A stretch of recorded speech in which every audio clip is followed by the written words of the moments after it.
जोहार साथियों, आर्या सक्सेस मंत्र में आपका स्वागत है।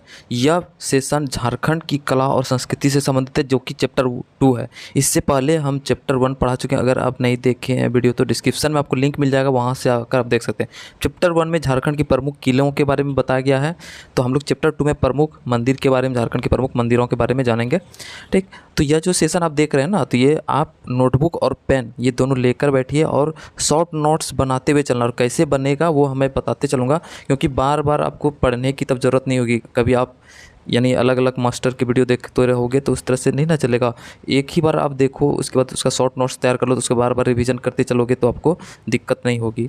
तो बार बार आपको यानी पढ़ना नहीं होगा, बुक को देखना नहीं पड़ेगा। इसलिए आप जो है शॉर्ट नोट्स ज़रूर बनाइए। तो चलिए हम लोग इस सेशन को स्टार्ट करते हैं। अगर आपको अच्छा लगे तो ज़्यादा से ज़्यादा शेयर जरूर कर दीजिएगा। तो चलिए स्टार्ट करते हैं प्रमुख मंदिर। ठीक, तो झारखंड के प्रमुख मंदिरों में से पहला मंदिर हम लोग लेते हैं वंशीधर मंदिर, जो कि नगर उंदारी गढ़वा में है। ठीक, याद रखना कि ये सबसे पहला चीज़ तो याद रखना कि वंशीधर मंदिर है कहाँ, तो गढ़वा में। ठीक, अब इसके बारे में थोड़ा जानते हैं कि बोला कि यह मंदिर जो है ना गढ़वा जिले के नगर उटारी नामक कस्बे में है। नगर उटारी कस्बे में है। और यह मंदिर जो है ना अष्ट धातु से बनी हुई वंशीधर अर्थात कृष्ण। तो याद रखना कि वंशीधर मंदिर कौन से भगवान से संबंधित है, तो कृष्ण भगवान की। तो कृष्ण भगवान की मूर्ति वहाँ पे प्रतिस्थापित है। इसमें कृष्ण को त्रिभंगी मुद्रा में, याद रखना कि त्रिभंगी मुद्रा कमल पुष्प पिटिका, कमल त्रिभंगी मुद्रा क्या क्या है, कमल पुष्प पिटिका पर खड़ा दर्शाया गया है। ठीक, इस मंदिर की स्थापना वर्ष 1885 ईस्वी में की गई थी। अब इसका शॉर्ट नोट्स कैसे बनेगा, तो वंशीधर मंदिर, वंशीधर मंदिर कहाँ है, तो गढ़वा में। कौन सी भगवान का मूर्ति है, तो कृष्ण भगवान, कृष्ण भगवान का। ठीक, उसके बाद फिर कब बना है, तो 1885 ईस्वी में ये इसका निर्माण किया गया है। इस पर जो है यानी वंशीधर यानी कृष्ण भगवान को किस मुद्रा में दिखाया गया, तो त्रिभंगी मुद्रा, त्रिभंगी मुद्रा। त्रिभंगी मुद्रा में क्या क्या है, तो उसको ब्रैकेट में लिख लेंगे। ठीक, कमल पुष्प पिटिका। ठीक, इतना लिख लेंगे। गढ़वा में कहाँ है, तो नगर उटारी, नगर उटारी कस्बा का नाम है। तो गढ़वा के ब्रैकेट में नगर उटारी लिख देंगे। बस इतना सा अगर आप लिख लेते हो, ध्यान देना, अगर इतना सा अगर आप लिख लेते हो तो क्या आपको बार बार इतना बड़ा डिटेल पढ़ने की ज़रूरत पड़ेगी? इतने बड़ा डिटेल आपको पढ़ने की कभी ज़रूरत होगा ही नहीं, सिर्फ इतना सा अगर शॉर्ट नोट्स। और जब भी आप कॉपी उल्टोगे तो बस वंशीधर मंदिर कहाँ है, तो गढ़वा में नगर उटारी में है। यानी इसकी स्थापना कब हुई, तो 1885 ईस्वी में। कृष्ण भगवान की मूर्ति है, कौन सी मुद्रा में, त्रिभंगी मुद्रा, कमल पुष्प पिटिका। बस इतना सा खत्म। इसीलिए शॉर्ट नोट्स बनाना बहुत ज़रूरी है। तो चलिए हम लोग दूसरा लेते हैं, 10 शीश महादेव मंदिर, जो कि जपला पलामू में, पलामू के जपला नामक स्थान पर है। ठीक, तो यह मंदिर जो है ना पलामू जिला के जपला के निकट सोन नदी के मध्य में, याद रखना सोन नदी के मध्य में स्थित है। यहाँ का किंवदंती है कि हिमालय से शिवलिंग लंका ले जाते समय लंकापति रावण ने इसे यहाँ रखा था। याद रखना जपला का जो जपला जगह पे, पलामू का जो जपला जगह पे है, यहीं पे ऐसा माना जाता है, ऐसा लोग मानते हैं, किंवदंती है, ऐसी कथा है कि हिमालय से जब शिवलिंग को लंका ले जा रहा था रावण ने, लंकापति रावण ने, तो उसको यहीं रखा था। और शिव के वरदान के अनुसार इसे पुनः नहीं उठा सकता था। ठीक, और शिव का वरदान था कि अगर जहाँ एक बार आप स्थापित कर दोगे तो दोबारा वहाँ से आप उठा नहीं पाओगे। तो ये चीज़ 10 शीश महादेव मंदिर। ठीक, तो अभी इसका क्या होगा, शॉर्ट नोट्स क्या होगा, 10 शीश महादेव मंदिर, महादेव मंदिर। तो कहाँ है ये, जपला पलामू, जपला पलामू में है। तो ये सोन नदी के मध्य में है। तो नदी के किनारे, नदी का नाम जरूर लिखना है, सोन नदी के मध्य में, मध्य। तो बस इसमें इतना सा ही याद रखने का चीज़ है। और उसके बाद फिर अगर आपको यहाँ पे शॉर्ट नोट्स में ये लिख देना है, अगर यह किंवदंती को भी लिखना है तो आप यहाँ से शॉर्ट नोट्स में लिख दोगे कि ऐसी मानी जाता है कि यहाँ पे जब लंकापति रावण जो था वो जब शिवलिंग को उठा के ले जा रहा था तो यहीं पे रखा था, और शिव भगवान के वरदान के अनुसार से पुनः उठा नहीं सका था। ठीक, तो ये यहाँ पे लिख सकते हो अगर याद नहीं रहे तब। तो बस इतना सा ही आप लिखोगे तो आपको याद रह जाएगा। तो चलिए हम लोग अब तीसरा लेते हैं। तो इसी तरह शॉर्ट नोट्स बनाना मैंने बता दिया, तरीका कैसे बनेगा, अब उसकी तरह से आप बना सकते हो अपने से। तीसरा है कि राम लक्ष्मण मंदिर, जो कि बमंडी ग्राम पलामू में है। तो ये भी पलामू में है।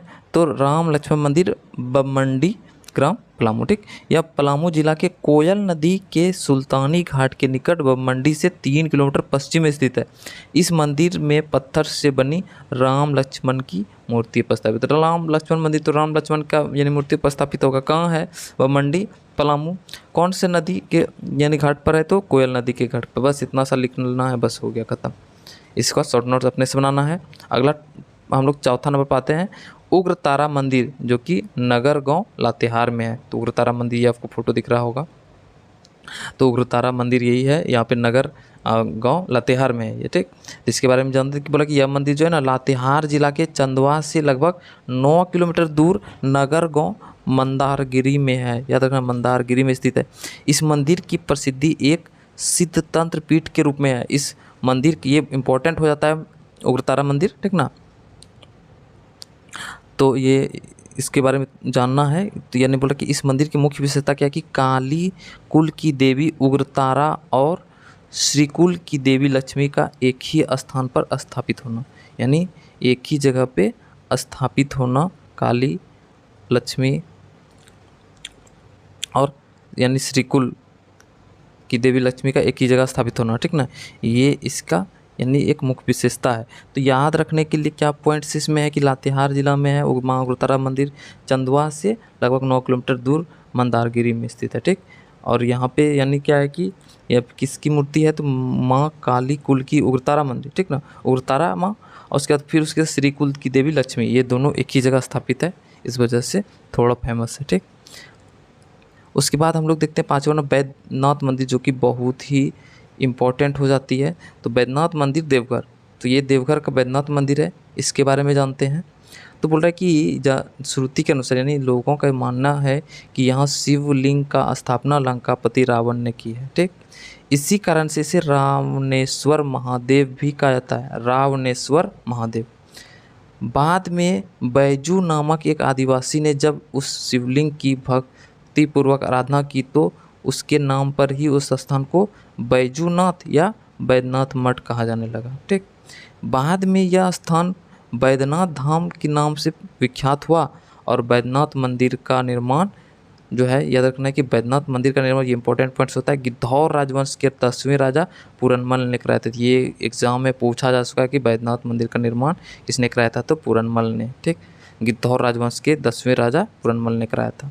शिव पुराण के अनुसार शिव के 12 ज्योतिर्लिंगों में से एक मनोकामना लिंग बैद्यनाथ धाम देवघर में स्थापित है और इस मंदिर के प्रांगण में कुल 12 मंदिर है। याद रखना 12 मंदिर है बैद्यनाथ शिव, यानी बैद्यनाथ शिव भगवान, उसके बाद पार्वती माँ, लक्ष्मी माँ, नारायण तारा, काली, गणेश, सूर्य, सरस्वती, रामचंद्र, चंद्र देवी, अन्नपूर्णा और आनंद भैरव मंदिर, यानी कुल 12 मंदिर है बैद्यनाथ मंदिर। यहाँ सावन, जो कि जुलाई अगस्त में मेला लगता है और जो अत्यंत प्रसिद्ध है, जिसमें कि देश विदेश के लाखों हिंदू श्रद्धालु भाग लेते हैं। सावन मास में के प्रथम दिन से मास पर्यंत यानी लास्ट तक, यानी उस माह के लास्ट तक शिव भक्ति कांवरिया गेरुआ वस्त्र धारण कर 105 किलोमीटर दूर 105 सुल्तानगंज बिहार से गंगा से पावन जल लेकर देवघर तक दुर्गम पद यात्रा करते हुए, यानी पैदल चलते हुए देवाधिदेव महादेव को जल अर्पण कर उनकी आशीष ग्रहण करते हैं, ठीक। इतना बड़ा मान्यता है। तो मेन इसका पॉइंट्स क्या क्या याद रखने वाला है कि बैद्यनाथ मंदिर है कहाँ? तो देवघर में है। और यानी इसका दूसरा नाम क्या है? रावणेश्वर महादेव मंदिर। इसका यानी स्थापना किसने की? तो बैजू नामक आदिवासी ने, इसीलिए इसके नाम से ही बैजूनाथ या बैद्यनाथ मठ कहा गया। इसका जो बनाया गया था इस मंदिर का, तो गिद्धौर राजवंश का 10वें राजा पूरनमल ने बनाया था। इतना सब इम्पोर्टेंट्स याद रखना है। इसमें कुल 12 मंदिर है और यहाँ पे मेला कब लगता है? सावन में, जो कि जुलाई अगस्त में होता है। और यहाँ 105 किलोमीटर दूर से यहाँ पे जल जो है ना गंगा से पावन जल लेकर देवघर तक आते हैं और यहाँ पे जलार्पण करते हैं देवाधिदेव महादेव को, ठीक।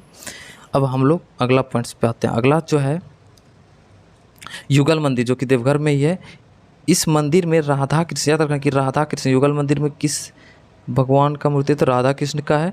युगल मूर्ति प्रतिष्ठित है। इस मंदिर को नौलखा मंदिर भी कहता है। नौलखा मंदिर क्योंकि इसके निर्माण में 9 लाख उस समय खर्च हुआ था। जब बना था तो उस समय 9 लाख खर्च हुआ था। यहाँ पे इम्पोर्टेंस क्या हो गया कि युगल मंदिर में किस देवी देवता का मूर्ति है, तो राधा कृष्ण का। याद रखना, युगल मंदिर में राधा कृष्ण का है और इसे बनाने में 9 लाख खर्च हुआ था, इसीलिए इसका नाम नौलखा मंदिर भी कहा जाता है। तो युगल मंदिर का अन्य नाम नौलखा मंदिर। इसको शॉर्ट नोट्स की तरह से लिख लेना है, ठीक, अपने से लिख लेना है। तो युगल मंदिर, अन्य नाम क्या लिख लेंगे, नौलखा मंदिर। किसका मूर्ति है, तो राधा कृष्ण का मूर्ति। बस खत्म। कहाँ है, देवघर में। इतना सा से लिखोगे, उसके बाद दोबारा आपको बार बार पढ़ना नहीं होगा। इसको शॉर्ट नोट्स एक नज़र देखोगे पूरा याद हो जाएगा।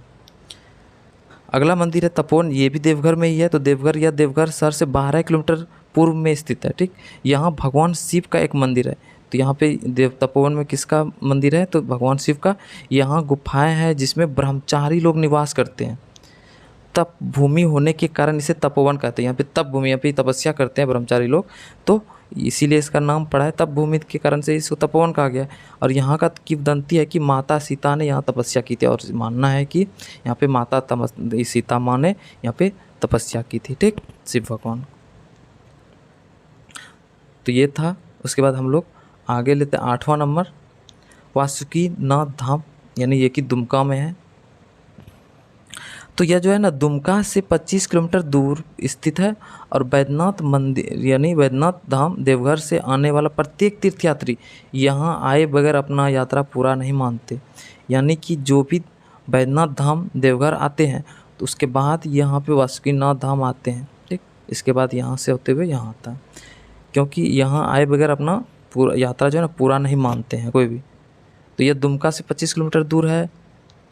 और बैद्यनाथ धाम से जो है ना वासुकीनाथ धाम की दूरी 45.20 किलोमीटर है, यानी 45 किलोमीटर लगभग है, ठीक। बैद्यनाथ धाम से वासुकीनाथ धाम का जो दूरी है 45 किलोमीटर है। और वासुकीनाथ का कथा समुद्र मंथन से जुड़ी हुई है। समुद्र मंथन में मंदराचल पर्वत को मथानी और नाग वासुकी को रस्सी बनाया गया था, ठीक। मथानी और नाग वासुकी को। और नाग वासुकी नाथ मंदिर का निर्माण जो है ना वासाकी ताती ने कराया था। ये इंपॉर्टेंट हो जाता है कि यानी वासुकीनाथ मंदिर का निर्माण इसने कराया था वासाकी ताती ने, ठीक। जो हरिजन जाति का था। महाशिवरात्रि के दिन यहाँ विशाल मेला लगता है, यहाँ पे बहुत बड़ा मेला लगता है। तो ये था, हम लोग 8 मंदिर के बारे में पढ़ेंगे, ठीक। तो फिर से ये पार्ट 1 है। अगर इसको एक ही बार में पढ़ाएंगे तो लंबा हो जाएगा, वीडियो बहुत ज़्यादा बड़ा हो जाएगा, इसलिए हम लोग पार्ट 1 कंप्लीट कर दिए। फिर से हम लोग पार्ट 2 में लेके आएंगे। पार्ट 2 में जो है महायोगिनी मंदिर, यानी ये सब सारा रहेगा, भद्रकाली मंदिर, ये सारा चीज़ हम लोग पढ़ेंगे। तो आज हम लोग वीडियो को यहीं समाप्त करते हैं। फिर से इसका सेकेंड पार्ट बहुत ही जल्द आ जाएगा। आप फर्स्ट पार्ट तक आप जितने सारे नोट्स बना लीजिए, उसका इसको रिवीजन करते रहिए। हम लोग वीडियो को यहीं समाप्त करते हैं। फिर से नए सेशन के साथ फिर हाजिर। तब तक हंसते रहिए, मुस्कुराते रहिए, देखते रहिए आर्या सक्सेस मंत्रा का हर एक वीडियो को। धन्यवाद। जय हिंद।